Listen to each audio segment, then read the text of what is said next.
Beneath the neon hum of modern Berlin, a silent specter lies buried under asphalt and apartment blocks. The remains of the Führerbunker, the subterranean stronghold where Adolf Hitler spent his final weeks in April 1945. Though demolished and sealed, fragments of its labyrinthine corridors were unearthed in the late 1980s. Historians describe it as a decaying concrete tomb, heavy with the weight of history and doubt. Every brick, every tunnel hints at what once was and what was whispered after. The Führerbunker was no ordinary bunker. It was the nerve center of a collapsing empire. Built beneath the Reich Chancellery Gardens in Berlin's government district, it was completed as the Allied bombs fell closer. By January 16, 1945, Hitler had moved in, surrounded by aides, secretaries, officers, and his beloved dog Blondie.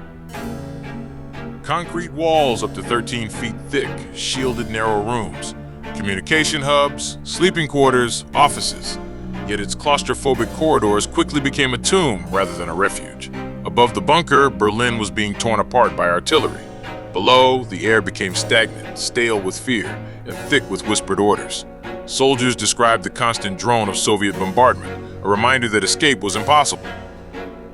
As the Red Army tightened its squeeze on the city in late April, the bunker became a claustrophobic world of desperation. On April 29th, Hitler married Eva Braun in an almost farcical ceremony under reinforced concrete. Less than 40 hours later, both took their own lives, Hitler by gunshot, Braun by cyanide. Their bodies were taken up and offered a brief flame in the Reich Chancellery Garden, a final flicker of ritual in the ruins. After the war, Soviet forces sealed the bunker. Attempts to demolish it in the late 1940s and again in the 1950s only partially succeeded. Much was simply buried, forgotten, and paved over by the East German regime. In 2006, a small plaque quietly marked its location near Gertrude Kolmarstrasse. Historians stress that many ghost stories emerge not from the place itself, but from historical silence. The deliberate erasure of the site gave rise to rumors, conspiracies, and a strange fascination with what might still lurk beneath Berlin's streets. Nothing supernatural about the Führerbunker is verified. The cultural psyche of Berlin turned this buried complex into an urban legend, a place where history haunts memory. By the 1980s, urban explorers and photographers who dared descend into the partially flooded, abandoned tunnels reported haunting imagery: rusted boilers, corroded safes, broken furniture, and grotesque shadows cast by flashlight beams. One photographer captured haunting scenes before the final demolition, where walls crumbled and water pooled in the chill depths. Today, everything that once was, Hitler's map room, his office, the cramped quarters of his final loyalists, lies entombed beneath a mundane parking lot. Only a plaque, modest and uncelebrated, hints at the buried concrete beneath, a reminder of how silent the past can become when modern life moves over it. Many of the ghost tales connected to the bunker are psychological rather than paranormal.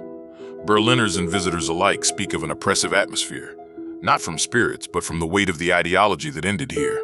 Writers, filmmakers, and historians describe the bunker's story as a warning.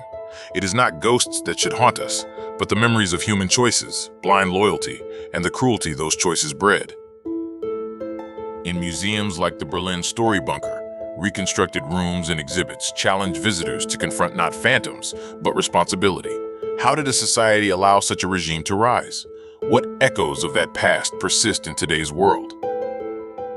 The Führerbunker story is not a ghost story in the spooky house sense.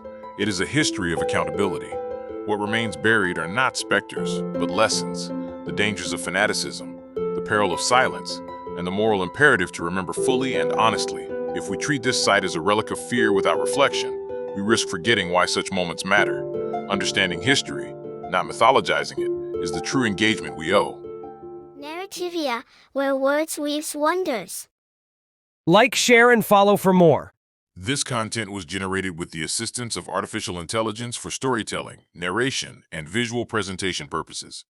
While care has been taken to provide an engaging and informative experience, some elements may be dramatized or simplified. The video is intended for entertainment and general educational use only. Viewers are encouraged to enjoy the presentation and independently verify facts, conduct their own personal research, and form their own conclusions. The creator assumes no responsibility for interpretations or actions taken based on this content. Thank you.